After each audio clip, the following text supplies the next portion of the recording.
तुरेकेला रास्ता रे घटी अघटन बाइक चालक को धक्का दे कार फेरार बाइक चालक गुरुतर। सूचना अनुसार बलांगीर जिला तुरेकेला थाना बड़बांगी गाँव बिडबर माझी पिता डोलामणि माझी निज शशुर घर बिलपड़ा थाना सरमोहान गाँव घर को फेरुवा बेले बिलपड़ा थाना ओइला भटा छक ठारे झरणी गाँव कौशिक मेहर कार धक्का दे फेरार मारी।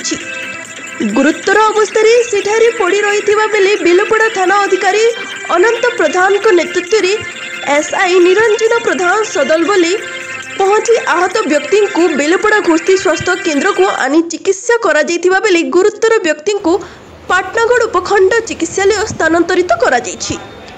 ए विषय रे बेलपड़ा पुलिस अधिक तदंत करुथिबा जणा पड़ुछि।